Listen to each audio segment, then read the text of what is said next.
So welcome again to our quick revisions as we try to look at the 2022 question paper for biology. And I'll start from question number 1 up to 5 as I look at this section A. So there are 44 marks in this section. So the first question there was saying that figure 1.1 shows two generalized cells, F and G, of living organisms. So you can see the two types of cell. Obviously you know that this is simply an animal that is representing an animal cell. So this is an animal cell because of the absence of the cell wall, and this is representing a plant cell. So it was actually taken from a plant cell. Then A1 says identify the part labeled H. So H is simply representing the cell membrane. So that is representing the cell membrane.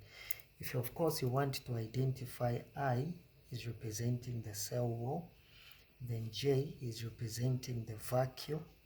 Then if you look at these that have not been labeled, that is the chloroplast, which is only found in a plant cell.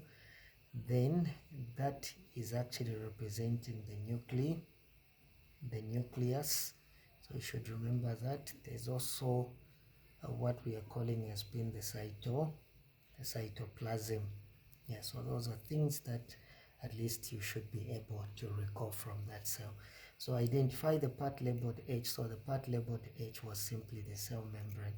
Then how does part H differ from I? So how does H differ from I? In other words, how does the cell membrane differ from I? So you could have said that part H is, which of course we know, but we will be using part H is we can simply say partially, or if you want you can use the word selectively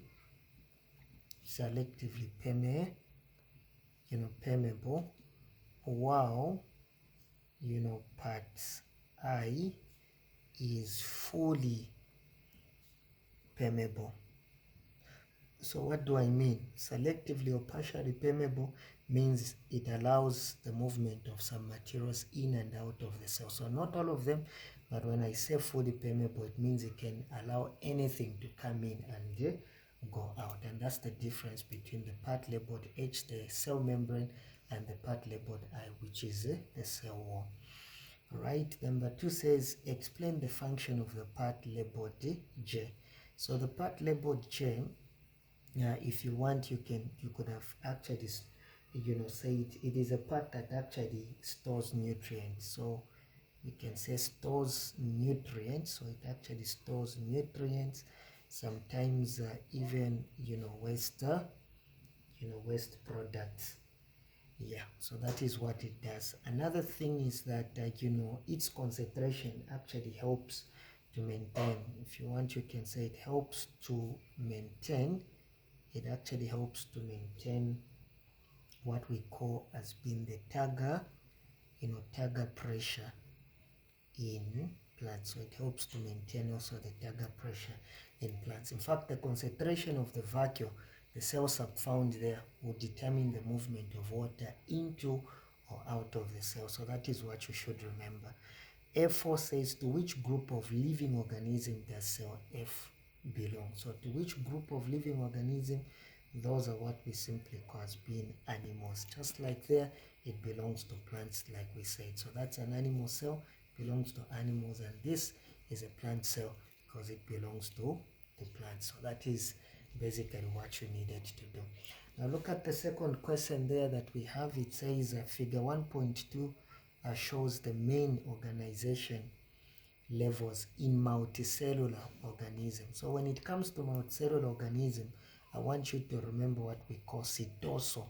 So that indicates cell, then the T there indicates tissue, then that indicates an organ, and that indicates a system, and that indicates an organism. So cells make up tissues. Yeah, a group of tissues working together, they make up an organ. A group of organs, a system. Group of system, an organism. So you can see how you can actually remember that. So remember cytosol. So according to the question there, if you notice there, the question there says that the question says that it says identify the parts labeled K and M. In other words, they want us to fill up what is K and what is M. So from organelle, when you talk about an organelle, organelle make up what is we are calling as being cells. That's what we mean. So they make up cells, and of course cells make up tissues make up what we are calling as being organs. So what is the part labeled K and M? So K, if you look at that, our K there is supposed to be cell. So those are the cells, they make up a cell, and M is representing an organ. So that is what you needed to do. Then it says state the level of cell organization at which muscles would be found. So basically muscles are tissues, so they would actually be found on the cell organization we are calling as being tissues. That is what you would have actually highlighted there in this exam. Then give one example of a system in plants and in animals. So an example of a system in plants, the lot of system that we have, a very common type. Remember the question says an example of a system that we have. So an example of a system that we have in plants is what we call as being the vascular system. So we could have talked about the vascular system made up of the xylem and the phloem. Yeah, you would have also talked about the root system, because you could also talk about the root system. Is it adventitious root system or is it a taproot system? So you could have also talked about root system. What about in animals? There are so many systems that we have. There's what we call as being the urinary system. So you could have talked about the urinary system. You could have talked about the blood circulatory system. That's another system that we have. You could have talked about the what we are calling as being the endocrine system. Yeah, so you could have talked about the endocrine system, the nervous what. You could have also talked about the nervous system. So there are a lot of systems that you can talk about in this case. So the central nervous system in that will fall in. So all those are systems that are found in what we are calling as being animals. So there are a lot of systems that are there. Hopefully we are together and you're picking up something. We can come to question number 2. In this exam it was saying figure 2.1 shows a table of substances absorbed by plants from the soil.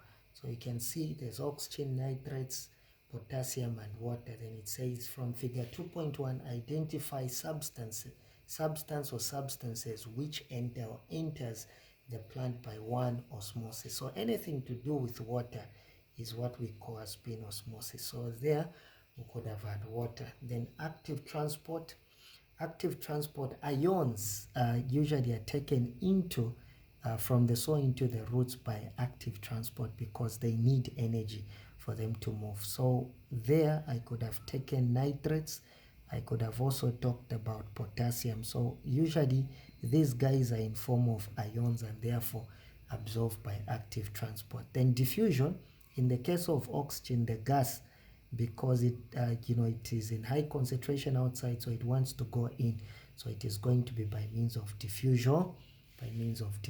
So that is basically what you need to remember there. Hopefully it's making sense for you and it is helping you as you carry out your revision, preparing for the exam. It says B, figure 2.2 is a graph showing the effect of pH on the rate of enzyme controlled reactions, N and what? So N and O, that's what they mean. So N and O, so you can see this reaction and the other reaction there. So that is the rate of reaction. Then here we have the pH. Take note of what is on the horizontal axis. That's the pH.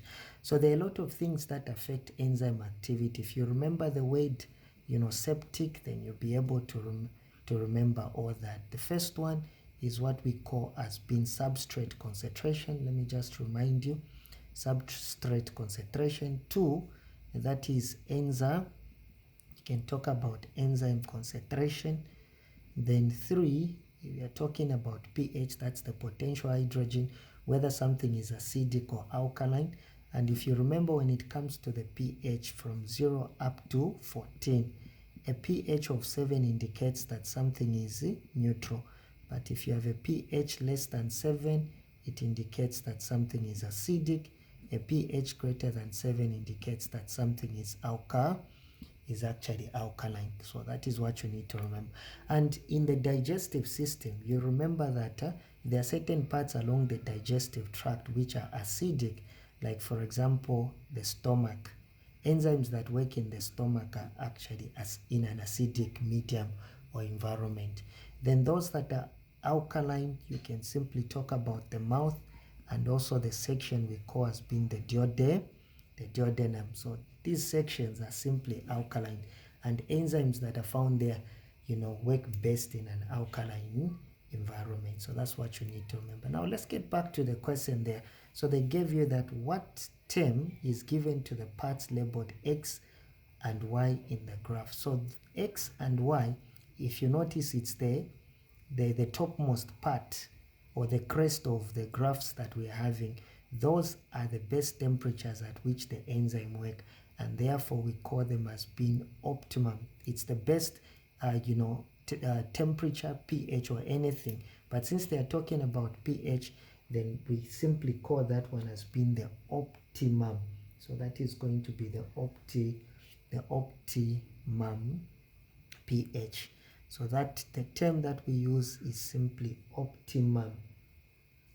So that is the optimum pH. So it's the best pH at which the enzyme in N and reaction O can work best. So optimum means the best. So that's what you need to know, the best pH.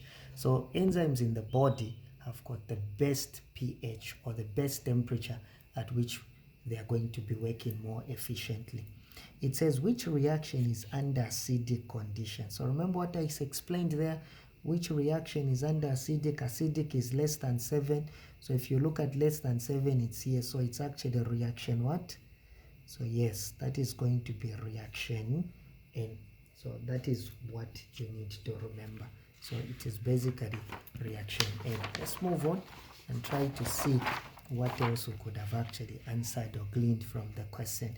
It says which reaction could only be for protein food? Give a reason for your answer. Now when it comes to protein food, where are proteins digested?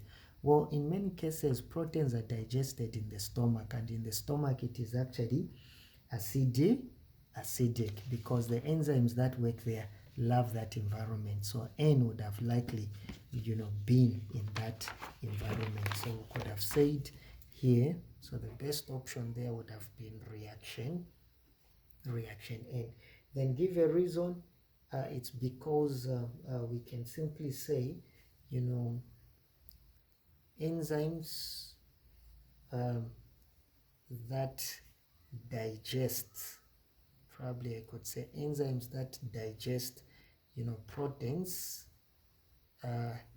in the stomach work in an acidic environment. Yeah, so the enzymes actually work best in an acidic environment. Or you'd have just said enzymes that digest protein work well in an acidic environment. So that's the key idea, because of the environment being acidic. Explain the role of enzymes in metabolism. So what is the role of enzyme? So enzymes are biological catalysts. So what they do, they alter the speed of these biochemical reactions. So enzymes, we can simply enzymes, alter. If you want, you can use the word speed, but alter is good. Alter, the rate of biochemical. You can simply say alter the rate of biochemical reactions in metabolic what? Metabolic processes. So that's what they do. They alter or speed up the rate of chemical reaction or biochemical reaction taking place inside, or the total sum of these reactions taking place in the body of living organism. Let's come to, that question there, that is number 3. It says figure 3 shows part of the alimentary canal of a human being. Then it says A, you can see this is the part that they have showed us. There are some parts labeled S, P, Q, and R. Identify the parts labeled P and Q. What is P? P is simply, it's coming in that direction, so that is the esophagus. So we can simply talk about that is the esophagus. Then what is Q? That is the stomach. Yeah, that is the part that they actually labeled. Then B says, explain the functions of the parts labeled R in digestion. Do you know what R is? R is the pancreas. Q is simply the stomach. We can just label that. P is simply the esophagus, and S is representing the liver. There's that thing that you're able to see there. That is what we call as being the gallbladder that stores bile. So it is actually able to store bile. And this part here is what we call as being the duodenum. So this section after the stomach is called the duodenum. That's the duodenum. Now B was simply saying explain the functions of the part labeled R in digestion. So what does the pancreas do in digestion? So the pancreas does a lot of things in digestion, and that question was actually carrying 3 marks. Number 1, you could have talked about regulation of blood sugar. So it helps in regulation of blood sugar, which we simply call as being glucose, because it is able to secrete hormones such as insulin that helps to lower the level of blood sugar. Of course, there's also an hormone called glucagon. It produces that help to increase the level when it falls down. So we can simply talk about regulation of blood sugar. Then 2 would have actually talked about we can simply say it secretes digestive, we can say digestive enzymes. So it also produces a lot of digestive enzymes from the pancreatic juice, enzymes such as maybe things that enzymes like amylase. There's also lipase, there's also trypsin. So it actually produces a lot of them that assist in digestion. Then 3 secretes what we call as being bicarbonate, that help to neutralize the acidic chyme. So there's food coming from the stomach called the chyme. So now this sodium hydrogen bicarbonate, which is just simply sodium hydrogen carbonate, helps to neutralize that acidity that is actually found there. So that is what you need to remember. Then C says state 2 functions of the part labeled S in digestion. What is the function of the liver in digestion? So what does the liver do in digestion? So basically the liver in digestion, actually it helps in what we call as being metabolic. It can help in metabolism and detoxification. So destruction of poisons, breaking down, all that is actually going to do. Then another thing is that it helps in emulsification of fats, by producing bile. So bile is a component that it actually produces from the breakdown of worn out red blood cells and that bow helps in breaking down of fats, so we call it as being emulsification of fats, and that's what you need to remember.